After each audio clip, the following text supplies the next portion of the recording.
pero skin and bone. O, ngayon na, healthy yan ha. Ito, isunod natin. Harry Roque. Ito mga kababayan. Ngayon ninyo sabihin na healthy si Digong. Ha? Pero skin and bone. Ito na mga kababayan. Saan ka nakakita ng healthy tapos butot balat? Malnourished yon, tanga. Saan ka nakakita ng healthy, butot balat tapos malaki ang tiyan? Binulati yon, tanga. Try nyo sa bata. Ang bata kapag maliit ang braso, kapag maliit ang braso, tapos payat, malaki ang tiyan, binulati yan. Malnourished ang tawag dyan. Hindi healthy yan. Ito pa, mga kababayan. Harry Roque. Pakinggan ninyo si Harry Roque, mga kababayan. Ginamit ni Harry Roque ang katangahan ng mga DDS. Eto, pakinggan ninyo. Magandang araw po sa inyong lahat. Napakasuhan sa hukuman, dumaan ka na sa proseso ng Ito na, mga kababayan. Lahat, ha? Nako, araw po ng linggo. Pero medyo masakit po ang mga butot balat ngayon dahil kahapon po kami nagmarcha lamang. Nagmarcha dito sa Dahig. Almost 7 kilometers po yan para kay Tatay Digong. Yan po isang unity walk para kay Tatay Digong. Ngayon po kasama ko ang mga kababayan natin, mga taga-UK, no? Mahigit 13 hours ang biyahe nila para mapisali dito sa marcha nito. At siyempre, pauwi na sila, pero bago sila uwi, nakita-kita muna kami para magtakay. Pero alam niyo po ngayon, ang pag-usapan natin, yung malungkot na sinabi ni Ma'am Elizabeth, si Ma'am Duterte, na bagamat in good health si Tatay Digong, siya ay butot balat.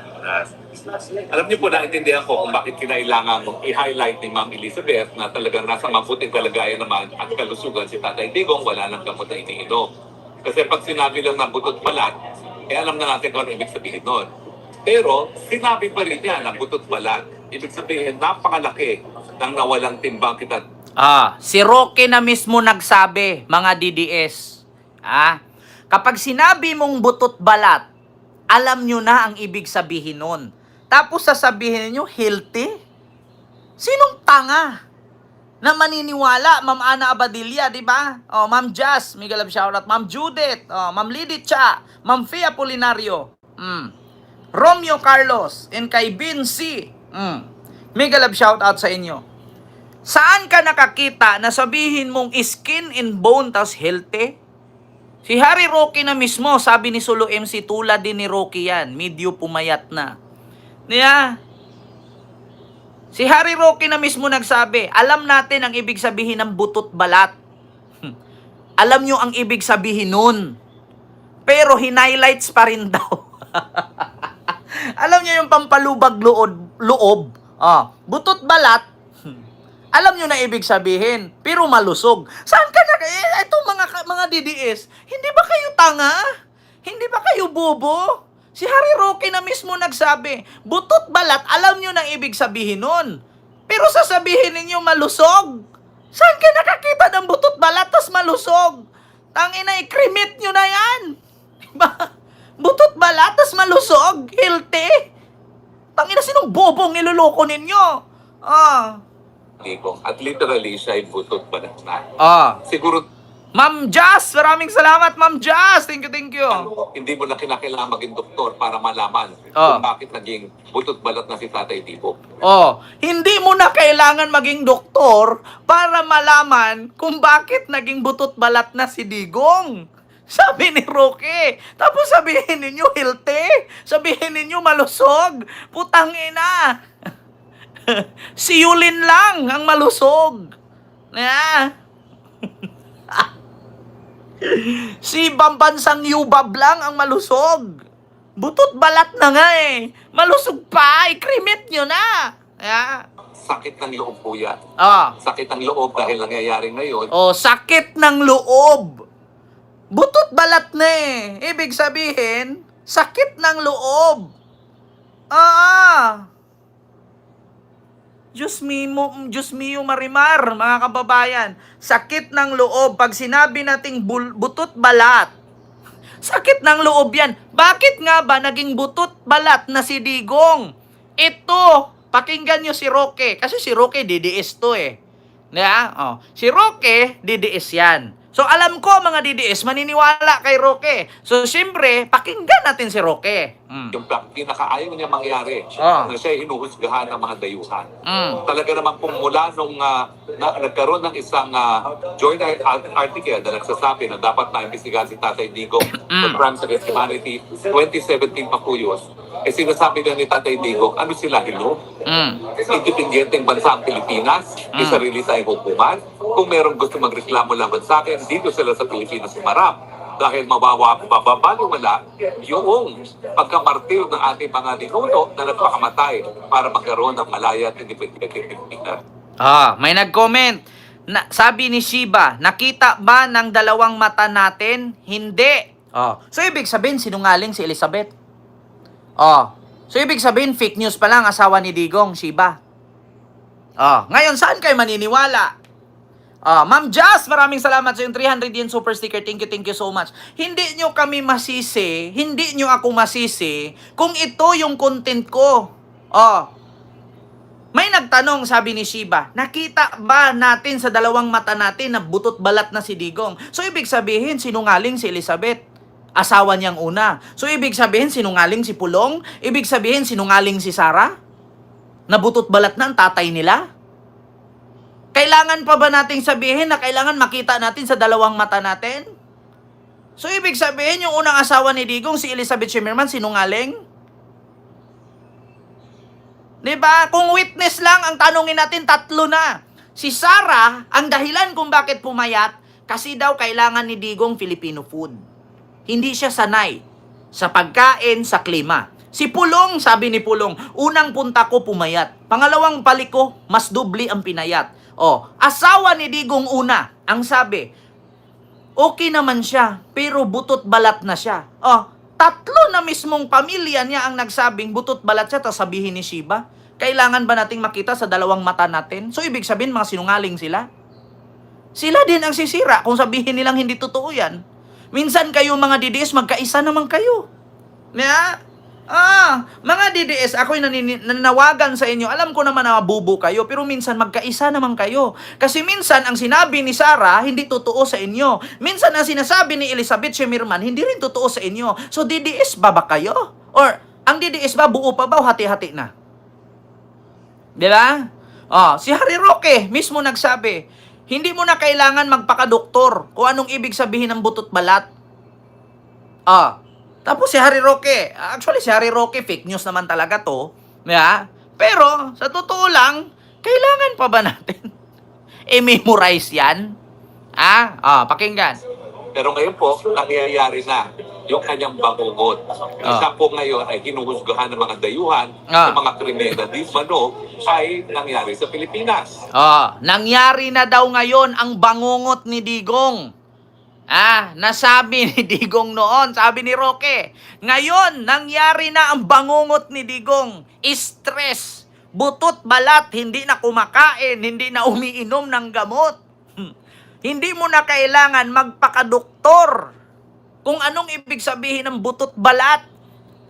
Nangyari na ang bangungot, putang ina. Alam mo, sa totoo lang mga DDS, kung matalino lang talaga kayo, hindi ko na kailangan tong reaksyonan dito yung sinasabi Yung mga sinasabi ni Harry Roque, hindi nyo ba alam na dahan-dahan ang bumaliktad si Harry Roque? Hindi nyo alam? Dahan-dahan ang bumaliktad. Ulitin ko Sinabi pa rin niya na butot balat. Ah. Ibig sabihin, napakalaki ng nawalang timbang kita Tatay Digong. At literally, siya ay butot balat na. Siguro naman, hindi mo na kinakailangan maging doktor para malaman kung bakit naging butot balat na si Tatay Digong. Hindi mo na kailangan na maging doktor para malaman mo kung ano ibig sabihin ng butot balat. At dumating na ang bangungot. Putang ina, Harry Roque, galit ka ba kay Duterte? Galit ka ba talaga kay Digong, Harry Roque? Pinagtanggol mo ba talaga siya? O bumaliktad ka na?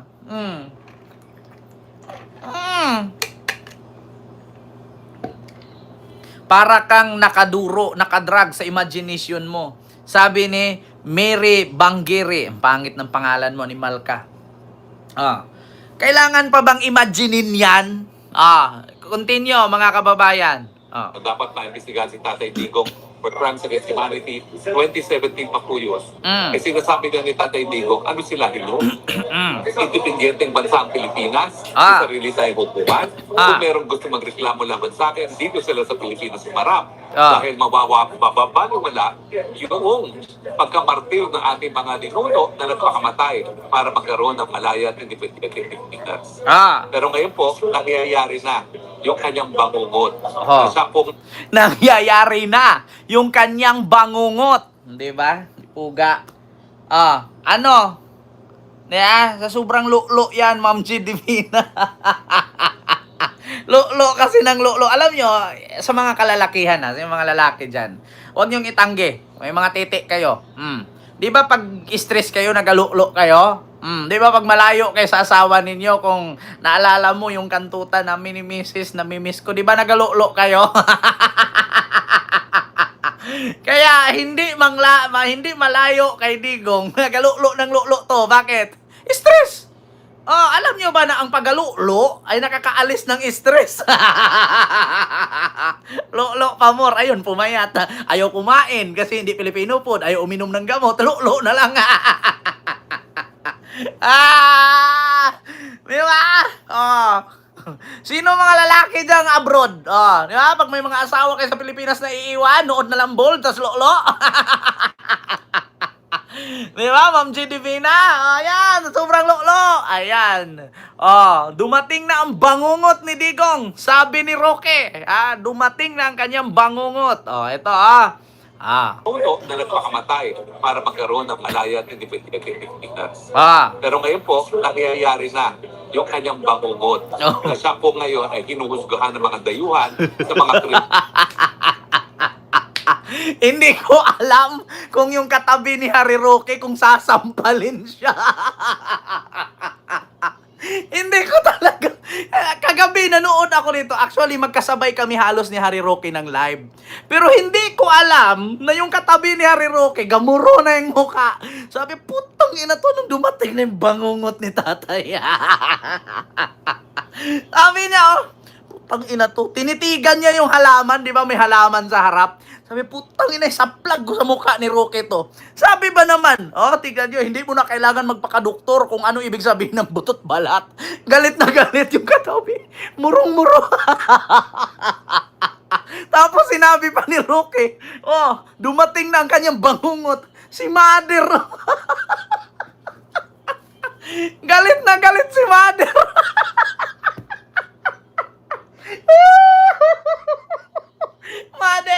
Mother, I am sick. Call the doctor, butot balat na si Digong. Butang inang yan. Galit na galit si Mother. Tignan mo Tignan nyo, sasabihin ni Harry Roque. uno na nagpakamatay para magkaroon ng malaya at independenteng Pilipinas. Pero ngayon po, nangyayari na yung kanyang bangungot. Na siya po ngayon ay hinuhusgahan ng mga dayuhan sa mga krimen na di mano ay Dumadating na at nangyayari na daw ang kanyang bangungot. Si Mother, galit na galit. Putang ina ka, Roque. Ay, nangyari na daw ang bangungot ni Digong. Si Mother. Ay, Diyos iyo, Marimar. Alam mo si Roque, hindi ko maintindihan, komedyante ba to? Abogado ba to? Politician ba to?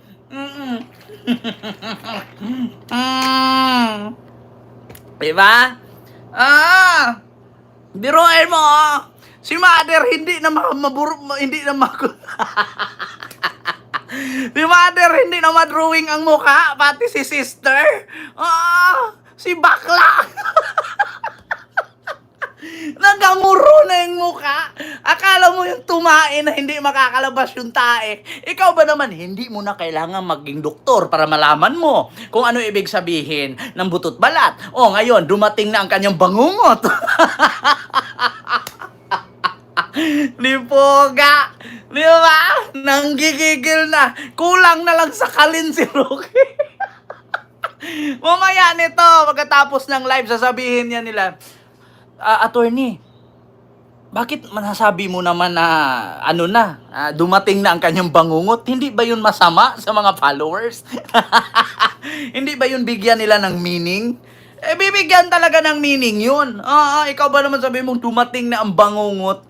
Tingnan mo hindi na hindi na maintindihan yung mukha ni Mother, saan yung mukha ni Mother, nakamuro na habang nagsalita. Ito pa, napitik-pitik ang mata. Hindi na niya alam kung anong sasabihin niya. Sabi ni Roque, di ba? Alam mo sa totoo lang mga DDS, ginawa kayong tanga ni Roque dyan. Kung ako sa inyo, buhusan nyo ng suka yan. Tingnan nyo, basang-basa yung balikat. Imposible ang singit at kilikili niyan, hindi basa. Buhusan nyo suka niyan. Parang bulate yan. Pag nabuhusan ng suka, gumaganong-ganon. Ginagawa na kayong tanga eh. Ginawa na kayong ano ni Roque dyan. Chinese bamboo. Tanga. Hindi na maipinta yung mukha ni Mother. Yung isa naman katabi, nakamuro na. Ikaw ba naman hindi ka magmuro sa sabihin mo dumating ng kanyang bangungot tapos wag ka na magpakadoktor kung ano ibig sabihin ng butot balat. Mamamatay na yon. Nagmukhang tanga. Di ba, Ma'am Eileen? So ito yung sunod, mga kababayan. Tapos na tayo dyan. Sumasakit yung liig ko sa kakatawa dyan kay Harry Roque, putang ina. Sinabihan ba naman na hindi mo kailangan maging doktor tapos dumating na yung kanyang bangungot. Yung katabi niya nakamuro na, tignan mo, parang kukunin na ni Mother. Sabi ni Mother, bunutin ko kaya yung halaman at ipakain ko sa bunganga ni Roque. Bunutin ko kaya yung halaman yan at ilagay ko sa bunganga ni Roque. Eto, hindi naman benta yung muka. Yung isa naman napaisip, ayan yung halaman, yaw-yaw ng yaw-yaw si Roque. Ibunot ko kaya to, tihansak sa bunganga niya. Ay, Diyos mio, Marimar. So, ito na. Ma'am Jazz, nako, Ma'am Jazz, maraming salamat again and again. Thank you so much po, Ma'am Jazz. So, ito yung sunod, mga kababayan. Ito maganda to. Bakit? Ito. Amy Marcos. Ano nga ba ang nangyari? Ito mga kababayan. Itong nangyari ay isang balita na talaga namang magugulat po kayo. Yung hearing, mga kababayan, yung hearing ni Amy Marcos sa wait lang mga kababayan. Yung hearing ni Amy Marcos sa Senado, yung patungkol sa pagkaano ni Digong, ay target ngayon na gamitin